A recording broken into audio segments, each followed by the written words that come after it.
Like a lot of companies right now, Ultra Breaks is really following on the chance game where you pay a certain amount of money, you don't know what you're getting, but you know all the coins you could get in the packs, and some of them are very valuable chase coins. A lot of people seem to be jumping on this bandwagon with like the Witter Brick and the Vault Box and stuff like that. Chance games have become a big thing on Whatnot, but you have a chance to get something of value or something at least pretty cool in a lot of these draws. It's like opening up a card pack but for coins. Now Ultra Breaks has been partnering with a lot of big name YouTube guys, and they're telling you, hey, you should go over here, you should buy them. There's only 1,000 of these being released, and they tell you all the different combinations of things that could be in them. And they're hyping them up because you could really get something amazing in these packs. Also because they're getting paid to tell you about them. But I'm not getting paid by anybody, I'm not even monetized. We're going to talk about what kind of coins are in these packs, and what they're doing with these coins and the special PCGS slabs to try and make them more desirable. And hopefully by the end of this video, you'll actually know enough about Ultra Box to be able to make an informed decision of whether you think it's good for you. So let's take a look at the Ultra Breaks website and see what they actually have to say. Right here in the description, it tells you what Ultra Breaks are. First off, it's rare labels. These are PCGS labels, so they're not just something they're making. They're all going to be an MS or Proof 70, so at least you're getting a top-graded coin. One of every 10 packs is going to have an Ultra Gold Rush label. One in every 100 is going to have the elusive Ultra Infinity label. Then it tells us about the low edition limits. For this particular one, it's only going to be 1,000 coins. And it tells us the Ultra Infinity labels will be among the scarcest labels that PCGS has ever put in their slabs. And down below that, we can actually see what those labels look like. You have the Ultra Gold Rush, and the Ultra Infinity, which is holographic, shiny. And down below it, we see some faces you can't stop seeing in your YouTube short feed, as well as the president of PCGS telling you how excited they are to be a part of this and how they're such a wonderful thing in the coin industry. When we come over here to the page for the actual release information, they're very transparent with what will be included in these packs, and if you buy one of these, you will receive one of the coins that's mentioned in this list, including down here at the bottom 5 2019S Enhanced Reverse Proof Silver Eagles, which are going to be graded in Proof 70. 4 of which are going to have Gold Rush labels, and one of them is going to have that Infinity holographic label. Now, when you click on the odds tab up here at the top, it brings you to a page where you can choose which section you're trying to look at. When we look at the special edition part 1, it just shows you a population. And there's actually no odds given here. You just have to take these numbers and divide by 1,000. So in assessing all this, we really need to look at 2 different things. We need to look at the holders, and we need to look at the coins, because that's ultimately what they're selling. They're telling us these are extremely rare holders, and they're telling us there are some really rare coins in this. And then we're going to tie that together with what the sticker price is for one of these little packs, so you can see whether the money really is there or not. So first off, let's look at the labels. On that section from the industry insiders with the 2 YouTubers and the president of PCGS, Eric Miller says, "My followers are fans of rare labels." Now, who doesn't like something special about a label or a slab? But we need to talk about why is something rare. You see, there are 2 types of rarity. There is a genuine rarity. In this case, something is rare because there weren't many of them made, but it wasn't necessarily just to make it collectible. Examples of this would be rare old holders like Rattlers, NGC Fatty holders, Regency holders, Gen 1 Anax holders, and those are going to pull a premium and be desirable by collectors because those are genuinely rare things. They weren't created to be rare, they just are rare because a lot of them are broken out or a lot of them weren't created. Then you have the other side of it, which is manufactured scarcity. This is where somebody creates something to be scarce. It's a limited edition. People see a way to make more money, so they make it rare and they market it as rare so that you'll want to buy it. A great example of this are all the low mintage coins coming out of Nayu. Now they make some cool ones. I actually had one sitting on my desk that I finally took home. I had one of the Darth Vaders. It's kind of cool. It was a limited production at 100,000, which is kind of high for a Nayu issue. But sometimes Nayu puts out like a 500 or 1,000 or a 2,000. It feels like everything Nayu puts out is a limited edition. They're just known for making a whole bunch of coins that are limited runs that really cater to a particular type of collector. And Nayu, being a small island with not a huge economy, makes a lot of money by catering to the world's collectors in this way. Another great example of this is actually the Chase coin in this pack. 2019S Enhanced Reverse Proof Silver Eagle was limited to 30,000 in 2019. And it was a nightmare trying to get one, but for once the government actually made something that collectors really sought after because it was a limited coin in a very popular series.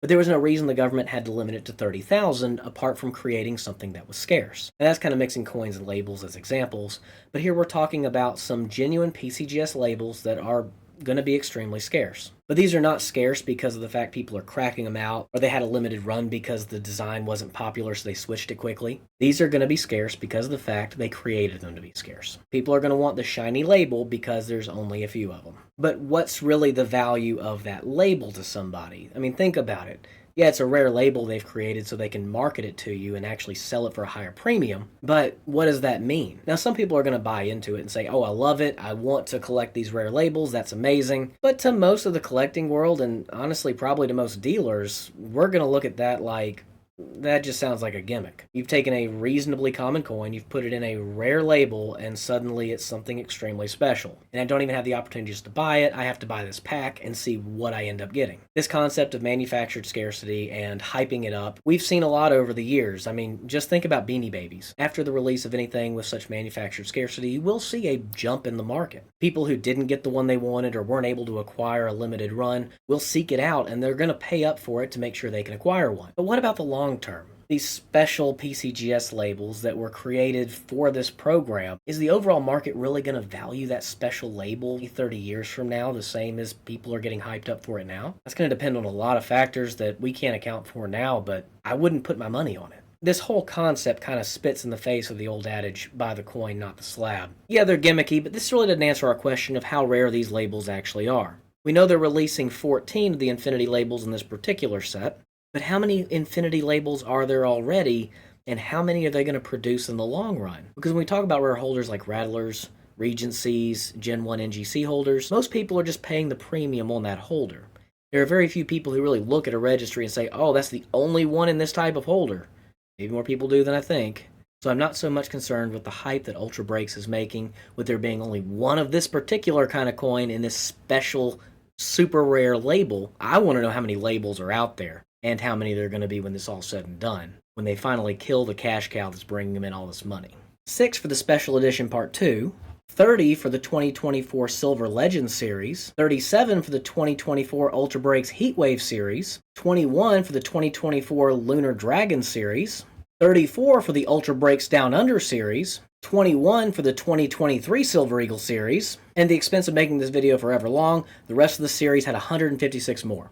Which means there are 317 Infinity labels produced so far. And in one of these series, they did 50 reverse proof 2023 Morgans in it. That's not scarce. Now, depending on how many they keep doing, to give y'all a perspective, there were only 700 Regency slabs done by PCGS back in the early 90s. They're amazing looking slabs to begin with. And the reason why those are so rare is not because PCGS artificially made them scarce. It's because back in the day you had to pay a premium to get it in a Regency holder, and there just wasn't that big of an interest at the time in those big, bulky, oversized holders. I mean, think about it. They offered it for 4 years, and only about 700 coins got into Regency holders. It was scarce because the market made it scarce. Genuine scarcity. But here, we're already at 317, not a different holder, just a different colored label, where they're determining how many go into it and creating artificial scarcity. Well, now let's take a look at the coins themselves. Since I feel like absolute trash today, and to avoid a bunch of unnecessary editing, I'm going to tell you what these coins generally sell for at auction in a Proof 70 PCGS slab that doesn't have a fancy label. Because ultimately here, you're buying a coin, and you need to know what the coin is worth. While going through pricing on this, I actually noticed they advertise it as being 13 different coins, but if you count to 13, you find there's another one left. So there's actually 14 coins here. 12, 13, 14. Yeah, so Ultra Breaks, you miscounted. There are 14 different coins. All right, let's talk about some prices. What are the coins themselves actually worth? Now, I went ahead and got gray sheet values as well as sales history so I could kind of compare and make sure that they're actually matching up. And I'm going to give you the gray sheet CPG retail value for these coins whenever they match up with what they actually sell for. Now, remember, this is the base value of the coin, not factoring in any potential premium from these limited labels. Let's just go top to bottom. 2006 W Burnished Eagle, $130. Proof Silver Eagle, $105, which is a little low. They sell a little bit higher than that, and probably about the 120 to 150 range. 2006 Verse Proof, $340, so that actually is a pretty decent coin. 2011 W Burnished, $90. 2011 Silver Eagle, $60. 2011 S Burnished, $235. 2011 Proof, $105. 2011 Reverse Proof, $365. Another decent coin. 2012 Anniversary Set Proof, $105. Reverse Proof, $365, which is also another good coin. 2013 West Point Enhanced Silver Eagle, $130. 2013 Reverse Proof, $145. 2024 S Silver Eagle, CPG is $115, but they sell a little bit higher right now because they're new. These will probably level out and fall down some more in the future. And for the big boy, the 2019 S Enhanced Reverse Proof, $2,100 and a 70.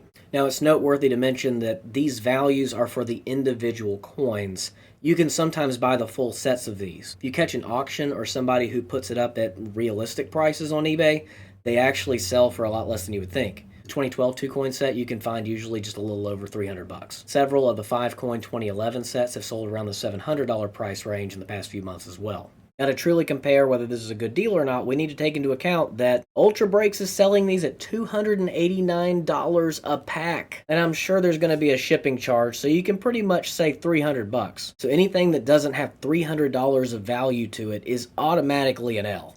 For just the coin value, there are 5 clear wins with the 2019 S Enhanced Reverse Proof.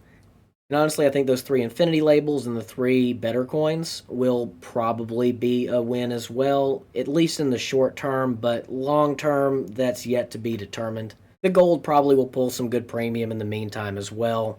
I mean, let's be honest, right now, all of the gold and infinities are going to do okay because there's so much hype built around this. It's like a 5 Iron Frenzy song, all the hype your money can buy. But in my personal opinion, I don't see anything but the infinity labels having any chance of pulling a strong premium 20 or 30, 40 years down the road. We've got 105 coins that clearly fall into what I would consider to be a little bit better than break-even kind of range. That 2006 reverse proof, that 2011 reverse proof, and that 2012 reverse proof, the ones that just get the regular label, not the gold or infinity. And as I said, long term, I feel like those gold labels are also just going to fall into that range as well. There's one coin that's a small loss in this one, and that's the 2011 S Burnished. The 26 and the common label maybe pull a little bit of premium, but I doubt they're going to make up that $300 completely. There's 3 of them in a gold that probably would fall into a break even. But as I said, I think the only one that can really break out would be that infinity. And that's if the market even sees these as valuable in the future. Now, those infinity labels for all the other more common ones may end up being a break even or better. I don't know. That's up to the market on what they do, but I just can't see them doing fantastic over time. I might be wrong, but I don't buy into gimmicky, conjured scarcity myself. But there are going to be 18 coins in this infinity label set, 4 of which are automatically going to be wins because they're more valuable than the $300 price point. One of which may be better or not because it's that close one. And the rest of them are going to be up to whatever people want to pay for a different colored label and plastic. But running all the numbers, for a clear 100% awesome win, you have 5 coins that really hit that, and then 3 others that with that infinity label probably will be in that category too. If you include the ones that are a little over break even that have the gold label, then you have a total of 20 coins out of 1,000 that are going to be clear win coins. For those of y'all struggling with math, that is a 2% chance of having a good win, in my opinion. The clear wins as well as the ones that are a little bit over the break even, so they're a little bit of a win. Plus the other infinities comes up to 139 coins that could be wins. That's 13.9%. If you include all of the gold labels with those as potential wins, then you get up to a total of 223 coins, which is a 22.3% chance of winning. If you factor in all of that as well as that 2011 S Burnished, that is just a little bit of a loss probably in the 235 range, then you finally move up to a 24.9% chance with 249 coins, so a little bit less than 1 in 4 chance of only having a small loss to a win.